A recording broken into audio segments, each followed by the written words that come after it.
কোষ বিভাজন প্রক্রিয়া সম্পর্কে কিছু বলার আগে আসুন ডিএনএর সাথে সম্পর্কিত বেশ কিছু শব্দের সাথে আমরা পরিচিত হয়ে নিই। কিছু কিছু শব্দ একই রকম শোনাতে পারে, কিন্তু তারা সম্পূর্ণভাবে আলাদা জিনিস।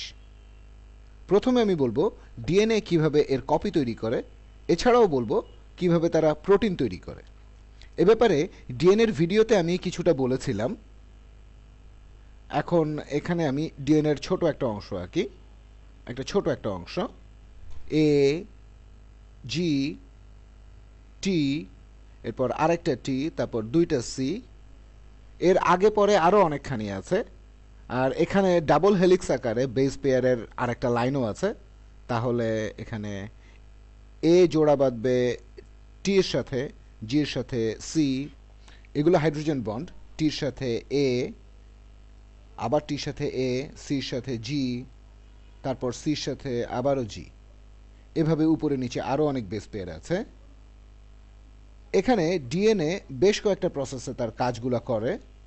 একটা প্রসেস হলো যখন আমাদের শরীরে কোষগুলো তৈরি করা হয়, যেমন ধরেন আমাদের স্কিনের কোষ, আমাদের ডিএনএ তখন নিজেকে কপি করে। এই প্রসেসটাকে বলা হয় রেপ্লিকেশন। ডিএনএটাকে রেপ্লিকেট করা হচ্ছে, নিজেকেই কপি করা। এখন ডিএনএ কিভাবে নিজেকে কপি করে, এটা ডিএনএর স্ট্রাকচারের খুব ইন্টারেস্টিং একটা বিষয়, রেপ্লিকেশন।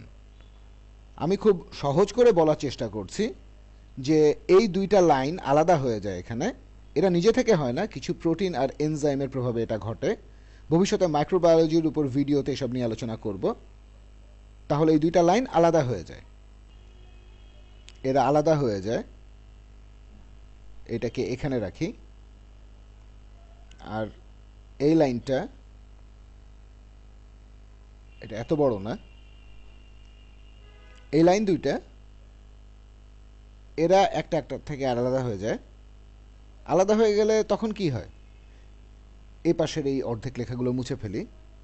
তাহলে এখানে ডাবল হেলিক্স, এটা একটা বেস পেয়ারের লাইন, লাইন দুটো আলাদা হয়ে গেল। এখন প্রত্যেকটা অণু নিজের জন্য একটা করে টেমপ্লেট খুঁজে নেবে। তাহলে ধরেন যে এই লাইনটা আছে এখানে, হঠাৎ করে একটা থাইমিন বেজ এসে এখানে জোড়া লেগে যেতে পারে। এই অণুটার সাথে এর সাথে টি জোড়া লাগতে পারে, এরপর সাইটোজিন, তারপর অ্যাডেনিন, অ্যাডেনিন, গুয়ানিন, গুয়ানিন, এভাবে আরও আছে। এরপর পাশের লাইনটাতে, এই সবুজ লাইনটাতে, যেটা এই নীল লাইনটার সাথে জোড়া ছিল, এখানে অ্যাডেনিন, তারপর গুয়ানিন, থাইমিন, থাইমিন, সাইটোজিন, সাইটোজিন। তাহলে কি হচ্ছে, এরা আলাদা হয়ে গিয়ে কমপ্লিমেন্টারি বেস জোড়া লাগাচ্ছে। এভাবে তারা অণুগুলোকে ডুপ্লিকেট করছে। এ ব্যাপারে ভবিষ্যতে মাইক্রোবায়োলজির উপর ভিডিওতে আরও বিস্তারিত বলবো।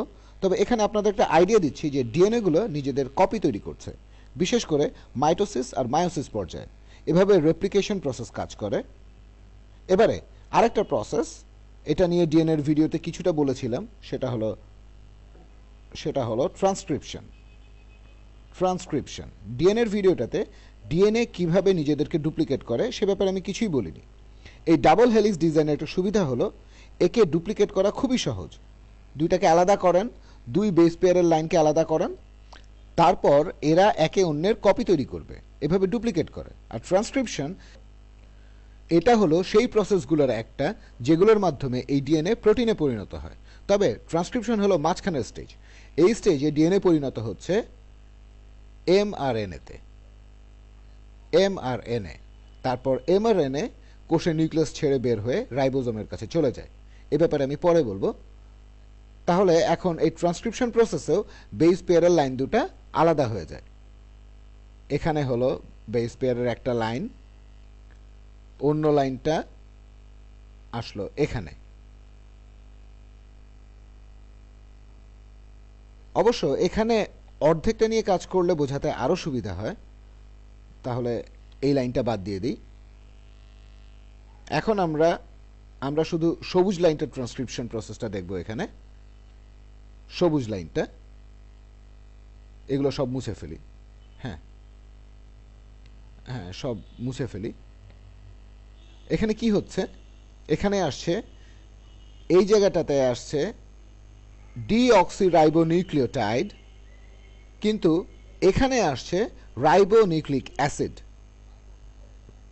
আরএনএ। এখন আরএনএ লিখি গোলাপি রঙে, তাহলে এখানে আরএনএ জোড়া লাগবে।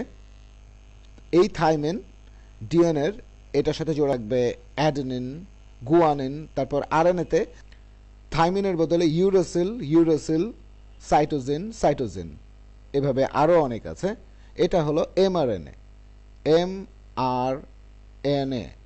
এখন এই এমআরএনএ এটা আলাদা হয়ে যায়, তারপর নিউক্লিয়াস থেকে বেরিয়ে আসে, নিউক্লিয়াস থেকে বের হয়। তারপর যে প্রসেসটা শুরু হয় সেটা হলো ট্রান্সলেশন। ট্রান্সলেশন এখানে যেটা হয়, ডিএনএর ভিডিওটাতে আপনাদের বলেছিলাম যে এই এমআরএনএ এরপর জোড়া লাগে টিআরএনএর সাথে, ট্রান্সফার আরএনএ। এরা অ্যামিনো অ্যাসিডগুলোকে এমআরএনএর কাছে বহন করে নিয়ে আসে একটা ট্রাকের মতো। এই পুরো কাজটা যেখানে ঘটে সেটা হলো কোষের রাইবোজোম। এখন ট্রান্সলেশন প্রসেসে কোডিংগুলো এমআরএনএ থেকে চলে যাচ্ছে প্রোটিনে, প্রোটিনে চলে যাচ্ছে। ডিএনএ ভিডিওতে সেটা দেখিয়েছি। এখানে এই এমআরএনএ এটা আলাদা হয়ে যায়, এটা আলাদা হয়ে যায়, এই এমআরএনএ আলাদা হয়ে যায়, নিউক্লিয়াস থেকে বের হয়, তারপর এইগুলো মুছে ফেলি, তারপর টিআরএনএগুলোর কাছে এসে জোড়া বাঁধে। এমআরএনএগুলো টিআরএনএর কাছে এসে জোড়া বাঁধে, যেমন ইউরাসিলের সাথে অ্যাডেনিন, তারপর গুয়ানিন, গুয়ানিন, এটা টিআরএনএ। এটা হলো কোডন, কোডন মানে 3টা বেস পেয়ার। টিআরএনএ ক্যারি করে অ্যামিনো অ্যাসিড, তারপর অন্য টিআরএনএ কোডন, যেমন ধরেন ইউরাসিল, সাইটোজিন, অ্যাডেনিন, এগুলোর সাথেও আরেকটা অ্যামিনো অ্যাসিড রয়েছে, আরেকটা অ্যামিনো অ্যাসিড। এই অ্যামিনো অ্যাসিডগুলো তখন একে অন্যের সাথে জোড়া লেগে অনেক লম্বা চেইন তৈরি করে, যেগুলো আসলে প্রোটিন। এই প্রোটিনগুলোর চেইন খুব অদ্ভুত আর জটিল আকৃতির হয়। তাহলে পুরো জিনিসটা আরেকবার সহজ করে বলি। আমরা শুরু করলাম একটা ডিএনএ দিয়ে, এরা নিজেদের কপি তৈরি করে, ডিএনএর কপি। এটা হলো রেপ্লিকেশন, ডিএনএগুলোকে রেপ্লিকেট করা হচ্ছে, রেপ্লিকেশন। এরপর আবার ডিএনএকে আলাদা করা হচ্ছে, তারপর আমরা পাচ্ছি এমআরএনএ ডিএনএ টেমপ্লেটটা থেকেই। এটা হলো ট্রান্সক্রিপশন, ট্রান্সক্রিপশন। এখানে একটা জিনিস থেকে আরেক টাইপের জিনিসে কপি করা হচ্ছে, ট্রান্সক্রিপশন। তারপর এমআরএনএ কোষের নিউক্লিয়াস ছেড়ে বেরিয়ে যায়। আচ্ছা, এখানে আমি একটা কোষ আঁকি, পরে কোনো একটা ভিডিওতে আমরা কোষের গঠন নিয়ে আলোচনা করব। এটা একটা কোষ, নিউক্লিয়াস একেবারে মাঝখানে। এই নিউক্লিয়াসের ভেতরে সব ডিএনএ থাকে। রেপ্লিকেশন আর ট্রান্সক্রিপশন এর ভেতরেই হয়। তারপর এমআরএনএ নিউক্লিয়াস থেকে বেরিয়ে এসে রাইবোজোমের ভেতরে যায়। এটা নিয়েও পরে বিস্তারিত বলবো। এই সময় ট্রান্সলেশন প্রসেসের মাধ্যমে প্রোটিন তৈরি হয়। তাহলে এমআরএনএ থেকে প্রোটিন তৈরি করা, এটা হলো ট্রান্সলেশন।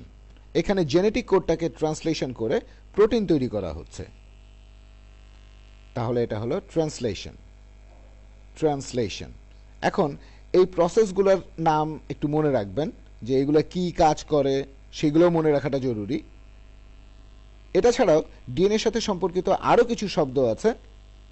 আমি যখন প্রথম এই শব্দগুলো শুনেছিলাম তখন খুব কনফিউজিং মনে হয়েছিল। শব্দগুলো হলো ক্রোমোজোম, আমি এখানে লিখছি, তাহলে আপনারাও বুঝতে পারবেন যে শব্দগুলো কতখানি confusing. Chromosome, chromosome, chromatin, chromatin, এরপর ক্রোমাটিড, ক্রোমাটিড।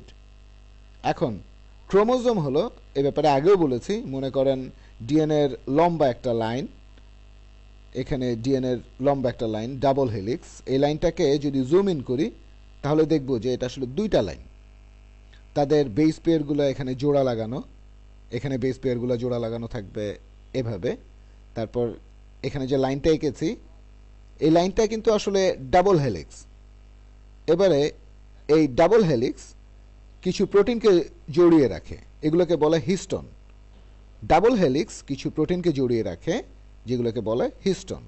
এখানে এরকম পেঁচানো, আবার এখানেও এরকম পেঁচানো, এখানেও পেঁচানো, আর এখানে যে প্রোটিন থাকে তাকে বলে হিস্টোন। এগুলো হলো প্রোটিন, এগুলো প্রোটিন। এখন আমরা যখন ডিএনএর কথা বলছি তখন তার সাথে এইসব স্ট্রাকচারাল প্রোটিনের কথাও বলছি। এখন কোষের বয়সের উপর ভিত্তি করে এরকম স্ট্রাকচারাল প্রোটিন ডিএনএর গঠনের উপর প্রভাব ফেলে।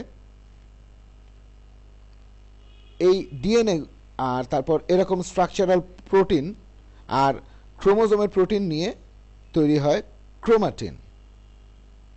ক্রোমাটিন এটা হলো ডিএনএ প্লাস এই স্ট্রাকচারাল প্রোটিন যেটা ডিএনএর আকৃতিতে প্রভাব ফেলে, স্ট্রাকচারাল প্রোটিন। এখন এই ক্রোমাটিনের ব্যাপারটা হলো, আপনি যদি আমাদের কোষটা ভালো করে দেখেন, আমি নিউক্লিয়াসের যে ছবিগুলো এঁকেছিলাম সেখানে যে এটা নিউক্লিয়াস, এর ভেতরে ক্রোমোজোমগুলো আমি নির্দিষ্ট করে এঁকেছিলাম যে এটা একটা লাইন, এটা আর একটা লাইন, এর ছোট, এর সাথে আছে হোমোলোগাস ক্রোমোজোম, অনেক ক্রোমোজোম। আর এই ক্রোমোজোমগুলো আসলে ডিএনএর লম্বা লম্বা কিছু স্ট্রাকচার, ডিএনএর লম্বা চেইন, খুব শক্ত করে একে অন্যের সাথে লাগানো আছে এরা।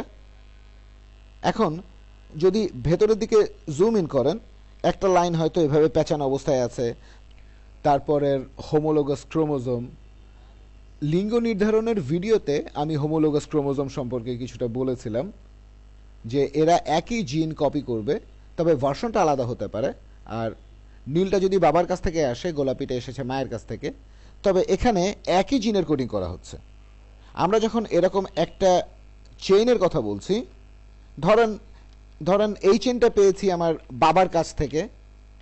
এখন ডিএনএর এরকম স্ট্রাকচারকে বলা হয় ক্রোমোজোম।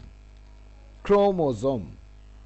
এখন একটা কথা আপনাদের পরিষ্কার করে বলি, ডিএনএ একটা বিশেষ সময়ে এরকম আকার ধারণ করে যখন ডিএনএতে রেপ্লিকেশন প্রসেস চলছে।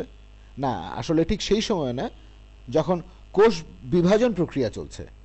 কোষ বিভাজন শুরু হওয়ার আগে ডিএনএ এই আকৃতি ধারণ করে। কিন্তু অন্যান্য সময় ডিএনএ যখন অন্যান্য কাজ করছে, ডিএনএ যখন প্রোটিন তৈরি করছে ট্রান্সক্রিপশন আর ট্রান্সলেশন প্রসেসের মাধ্যমে, তখন ডিএনএ এই অবস্থায় থাকে না। কারণ এরকম প্যাচানো অবস্থায় থাকলে ট্রান্সক্রিপশন আর ট্রান্সলেশন কাজ করা খুব কঠিন হয়ে যায়, তখন কোনো প্রোটিনও তৈরি হয় না। সাধারণত ডিএনএ, আমি এখানে নিউক্লিয়াসটা আরেকবার রাখছি, এখানে নিউক্লিয়াসটা আঁকলাম আরেকবার। আমরা একটা মাইক্রোস্কোপ দিয়ে এই ডিএনএগুলোকে দেখতে পাবো না, এগুলো খুব ছোট, খুবই ছোট। ডিএনএ লাইনগুলো নিউক্লিয়াসের মধ্যে থাকে এভাবে, এখানে আরেকটা লাইন আছে এভাবে, তারপর ছোট একটা লাইন এভাবে। আপনি এগুলো ভালো করে দেখতেও পাবেন না, খুবই ছোট। এগুলা খুব সাজানো গোছানো অবস্থায় থাকে না, আরও কিছু লাইন থাকবে হয়তো এভাবে। তাহলে এভাবে ডিএনএ আর প্রোটিন মিলে একেবারে জগা খিচুড়ি অবস্থায় থাকে।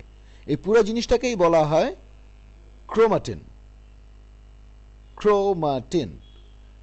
এই শব্দগুলো শুনতে একই রকম লাগতে পারে, তবে আমরা যখন নির্দিষ্ট করে একটা ডিএনএ চেইনের কথা বলবো এরকম সাজানো গোছানো অবস্থায়, তখন সেটাকে বলা হয় ক্রোমোজোম। ক্রোমাটিন দিয়ে বোঝানো হতে পারে এই ক্রোমোজোমের স্ট্রাকচারকে, ডিএনএ আর প্রোটিন মিলে যে স্ট্রাকচারটা তৈরি হয়, অথবা এটা বোঝাতে পারে পুরো জিনিসটাকে, এই ক্রোমোজোম, ডিএনএ, সব ক্রোমোজোম, তারপর প্রোটিন, এই সব কিছু একসাথে হলো ক্রোমাটিন। এই হলো ক্রোমোজোম আর ক্রোমাটিন। এখন এই ক্রোমাটিড জিনিসটা কি? ক্রোমাটিড কি? এখন এটা আমি আগে বলেছি কিনা ঠিক খেয়াল নেই, যে প্রোটিনগুলো এগুলো ক্রোমাটিনের স্ট্রাকচার তৈরি করে, ক্রোমাটিনের গঠন, আর ক্রোমোজোমের স্ট্রাকচারও তৈরি করে এরা। এদেরকে বলে হিস্টোন। হিস্টোন এদেরও প্রকারভেদ আছে, এক এক লেভেলে এরা এক এক রকম স্ট্রাকচার দেয়, এ ব্যাপারে পরে আলোচনা করব। এখন এই ক্রোমাটিড ডিএনএ যখন রেপ্লিকেট করা হচ্ছে, ধরেন এটা ডিএনএর প্রথম অবস্থা, আর একটা পেয়েছি আমার বাবার কাছ থেকে, একটা আমার মায়ের কাছ থেকে, এখন রেপ্লিকেট করা হবে। তাহলে বাবার কাছ থেকে যে ভার্সনটা পেয়েছি এটা দেখতে অনেকটা এরকম, ডিএনএর অনেক লম্বা একটা লাইন। তখন এরা নিজেরই একটা ভার্সন তৈরি করবে। সব কিছু যদি ঠিকমতো চলে, এটাও হবে একই রকম, ডিএনএ লাইনটাও একই রকম হবে। এরা প্রথমে একে অন্যের সাথে লাগানো থাকে, একটা পয়েন্ট এরা যুক্ত থাকে যেটাকে বলে সেন্ট্রোমিয়ার। সেন্ট্রোমিয়ার এবারে এই দুইটা লাইন একসাথে লাগানো আছে। যদিও লাইন দুটো একসাথে লাগানো আছে আর লাইন দুইটা আসলে একই জিনিস, তাহলে একটা লাইন হলো এটা, একটা লাইন হলো এটা, আর একটা লাইন হলো এইটা, অন্য লাইন হলো এটা। এখানে দুইটা কপি আছে, তারা একই ডিএনএ কে কোড করছে একই রকম। এখনো আমি এটাকে বলছি ক্রোমোজোম, এটা এখনো ক্রোমোজোম। ক্রোমোজোম এই পুরো জিনিসটা এখনো ক্রোমোজোম, আর প্রত্যেকটা আলাদা কপিকে বলা হচ্ছে ক্রোমাটিড। এটা একটা ক্রোমাটিড, ক্রোমাটিড, আর এটা হলো আরেকটা ক্রোমাটিড। মাঝে মধ্যে এদের বলা হয় সিস্টার ক্রোমাটিড অথবা টুইন ক্রোমাটিড, কারণ এদের কাছে একই জেনেটিক ইনফরমেশন আছে, ক্রোমাটিড। তাহলে এই ক্রোমোজোমে আছে দুইটা ক্রোমাটিড। রেপ্লিকেশন প্রসেস শুরু হওয়ার আগে যখন ডিএনএ নিজেকে ডুপ্লিকেট করে, তখন বলা যেতে পারে যে এই ক্রোমোজোমটা, এটাকে বলা যেতে পারে বাবার কাছ থেকে একটা ক্রোমাটিড পেয়েছি। যদিও এটাকে সাধারণত এভাবে বলা হয় না, যখন আমরা ক্রোমাটিডের কথা বলি তখন ধরে নিই দুইটা একসাথে আছে একটা ক্রোমোজোমে। আমরা মাইটোসিস আর মায়োসিসে পরে জানতে পারবো, যখন এই ক্রোমাটিড দুইটা আলাদা হচ্ছে তখন সেই একই ডিএনএ লাইন, যেটাকে একটু আগেই বলেছিলাম ক্রোমাটিড, এগুলো আলাদা হয়ে গেলে তখন এদেরকেই বলবো ক্রোমোজোম। এখানে একটা আর এখানে আরেকটা আলাদা হওয়ার পর এখানে এসেছে, এটা সবুজ বর্ডার দিয়ে মার্ক করলাম, তাহলে এটা হয়তো কমলা দিয়ে করলাম। এখন এরা আলাদা হয়ে গেলে সেন্ট্রোমিয়ার দিয়ে যুক্ত থাকবে না। একটু আগে যেটাকে বলেছি একটা ক্রোমোজোমের ভিতরে দুইটা ক্রোমাটিড, এখন সেটাকেই বলবো দুইটা আলাদা ক্রোমোজোম, অথবা বলতে পারেন দুইটা আলাদা ক্রোমোজোম, প্রত্যেকটাতে একটা করে ক্রোমাটিড আছে। তাহলে আশা করি এই টার্মগুলো আপনাদের কাছে একটু পরিষ্কার হয়েছে। ব্যাপারগুলো একটু কনফিউজিং, তবে এগুলো জানা থাকলে মাইটোসিস আর মায়োসিস বুঝতে আপনাদের বেশ সুবিধা হবে। যে ও ক্রোমোজোম হয়ে গেল ক্রোমাটিড, তারপর কিভাবে একটা ক্রোমোজোম থেকে আবার দুইটা ক্রোমোজোম হলো, তারপর একটা ক্রোমাটিড কিভাবে ক্রোমোজোম হয়ে গেল, এই ব্যাপারগুলো নিয়ে তখন কনফিউশন থাকবে না। আমি নাম দিলে অবশ্য অন্য নাম দিতাম, যে এটা ক্রোমোজোম আবার এই দুইটাও ক্রোমোজোম, এভাবে না। তবে এভাবেই বায়োলজিতে এদের নাম দেওয়া হয়েছে। এখন মনে প্রশ্ন আসতে পারে যে ক্রোমো নামটা কোত্থেকে এসেছে। আগেকার দিনে কোডাক ফিল্মে বলা হতো ক্রোমো কালার, তাহলে ক্রোমো দিয়ে বোঝানো হচ্ছে কোনো রং, সম্ভবত গ্রিক কোনো শব্দ থেকে এসেছে যার শব্দ রং। এই নামটা দেওয়া হয়েছে কারণ প্রথম দিকে যখন বিজ্ঞানীরা মাইক্রোস্কোপে কোষের নিউক্লিয়াস পরীক্ষা করতেন, এর উপরে তখন তারা রং দিতেন, তখন এই ক্রোমোজোম নামের জিনিসগুলো সেই রঙের হয়ে যেত, এই জন্য মাইক্রোস্কোপে এদের ভালোভাবে দেখা যেত। এরপর সোম শব্দটার অর্থ হলো শরীর, তাহলে এর আক্ষরিক অর্থ রং করা শরীর, এভাবেই ক্রোমোজোম নামটা এসেছে। এরপর ক্রোমাটিড, ক্রোমাটিন, এরাও সবাই থাকে, ব্যাপারে পরে বলবো। আশা করি আপনারা ক্রোমোজোম, ক্রোমাটিন আর ক্রোমাটিডের পার্থক্যটা বুঝেছেন।